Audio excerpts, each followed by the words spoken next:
Donc pour le départ, bah, c'est des mobs soit, donc juste faire attention de ne pas attaquer s'il n'y a pas le temps, parce qu'ils mettent des...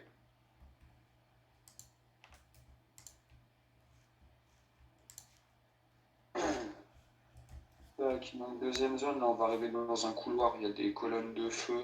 Bon, en soi là on court tout droit quoi. On n'a pas besoin de se casser la tête, on court tout droit, de toute façon on prend pas assez de dégâts pour que ça soit danger. Donc courir tout droit, il y en a un qui active au cas où, comme ça s'il y a des morts ils peuvent retourner une seule code. Tac.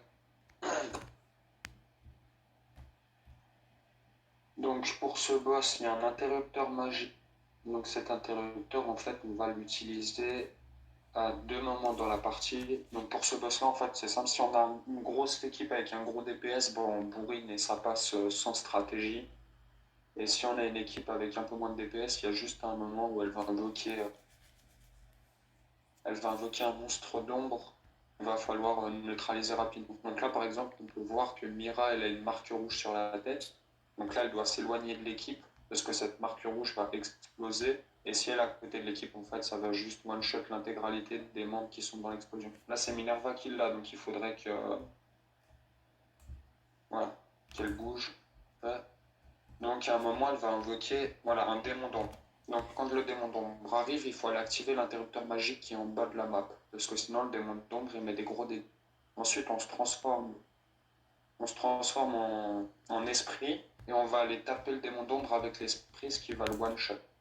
Une fois que l'esprit est one-shot, du coup, on n'a plus qu'à taper le boss et à finir le boss.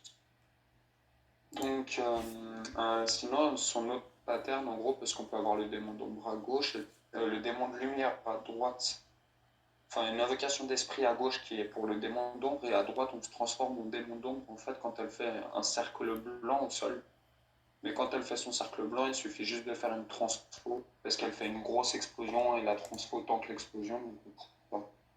Donc au lieu de se casser la tête à devoir activer la rune, il faut juste claquer une transfo. Il y a juste le démon d'ombre qui est vraiment dangereux sur ce boss-là et qui peut vraiment instant toute l'équipe. Et si on le tue pas assez rapidement, il se peut qu'elle en invoque un deuxième. Et là, c'est un. On meurt même au spawn, donc on quitte le danger. Donc pour ce boss-là, c'est sûrement la strat la plus simple. Il y a une rune à récupérer. Donc là, je l'ai prise.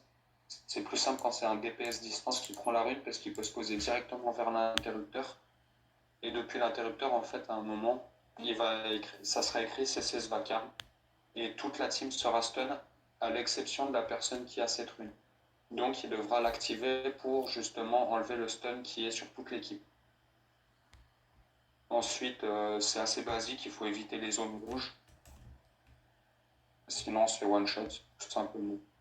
Donc éviter les zones rouges et ensuite bourriner le boss. Il y a juste la personne qui fait la rune qui doit bien faire attention d'activer à chaque fois que la team est stun. Parce que sinon, c'est une dette pour tout le monde obligatoire.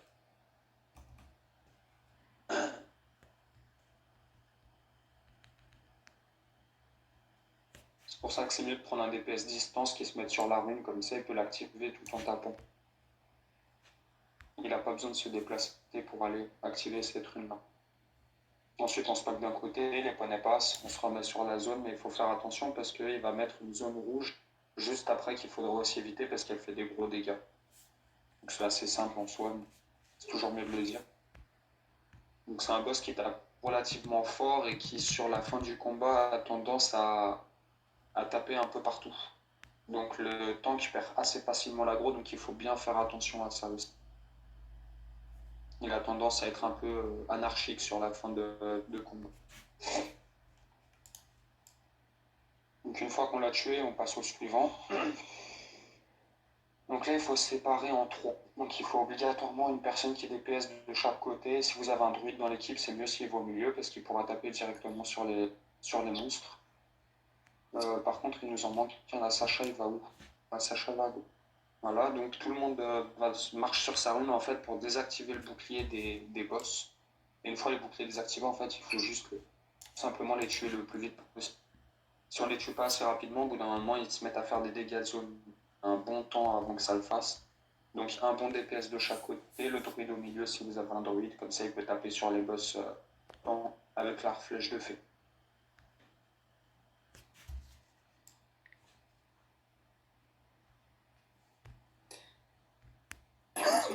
boss le plus simple du donjon, qui demande le moins de stratégie en fait.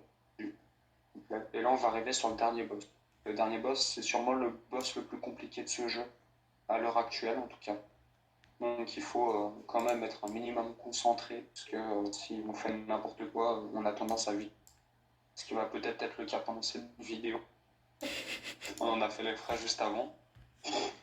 Donc pour les placements, ce que je conseille, c'est que le tank en fait le boss un peu près au milieu de la map, comme c'est le cas ici, et que les DPS en fait se mettent en haut, mais pas en haut au milieu, parce que sinon ils peuvent se prendre des dégâts de zone du boss, bah, comme ça a été le cas pour Shawen et pour Miragen. Donc ils peuvent se prendre les AOE que le boss peut balancer par moment et lancer un raton par terre. Donc pourquoi se mettre en haut? Tout simplement parce que le boss a tendance à lancer des ballons, comme on a pu le voir un instant. Il lance des ballons, mais il les lancera toujours vers le bas. Ce qui veut dire que si on est en haut, en fait, on ne peut pas se prendre les ballons. Et donc, ça évite déjà de devoir esquiver une attaque qui est assez aléatoire et qui fait d'énormes dégâts à tout. Donc un placement vers le haut en diagonale, c'est bien. Donc là, on peut voir sur les personnages qu'ils ont eu, en fait, par moment, elle va invoquer, on va venir après, mais là, en gros, il faut tuer les cartes, parce que les cartes font des AOE assez monstrueuses sur toute la map, et si elles ne sont pas tuées, bah, c'est toute la team qui passe, tout simple. Voilà, comme là, on peut le voir, une énorme AOE qui fait quasiment toute la map. Donc si les deux cartes ne sont pas tuées, c'est juste ingérable aussi. Et tant qu'elle n'est pas tombée, on peut pas partir de l'autre côté de la map. Donc il y a 2-3 zones à esquiver en zone rouge qui sont assez simples. Là, elle invoque des cartes. Alors la couleur de la carte est très importante. Là, par exemple, c'est rouge. Ça veut dire qu'il faut s'éloigner de la zone rouge parce que toute la zone rouge explose. Et quand les cartes sont noires, il faut s'éloigner de la zone noire parce que toute la zone noire explose. Donc ensuite, à un moment, il y a des personnes qui auront des marques au-dessus de la tête, donc soit un cœur, soit un pic. Quand on a le cœur ou le pic au-dessus de la tête, il faut absolument aller dans la zone opposée. C'est-à-dire que si on a le cœur, on va dans la zone du pic, et si on a le pic, on va dans la zone du cœur. Tout simplement parce que si on va dans la zone du cœur, ça invoquera une bombe, comme sur Dexter, qui va littéralement vous one-shot, parce qu'elle fait extrêmement mal. Tandis que si on va dans la zone adverse, en gros, on va invoquer juste un lapin qui est complètement gérable et qui fait très peu de dégâts par rapport à la boule. Donc qui est beaucoup plus simple, on va dire, pour le déplacement des jeux. Donc là, elle réinvoque ses cartes, il faut bien faire attention à la couleur des cartes. Donc couleur rouge, on s'éloigne de la zone rouge. Continue de taper, donc voilà, Shawen ne s'est pas éloigné. Et voilà, normalement, le boss passe assez facilement si on fait bien attention à tous ces petits points. C'est surtout pour les DPS, on va dire, corps à corps, et pour le tank, de bien faire attention de ne pas se mettre vers le bas de la map, mais plutôt vers le haut pour éviter justement les ballons. Parce que les ballons, ça pardonne pas. Voilà, voilà.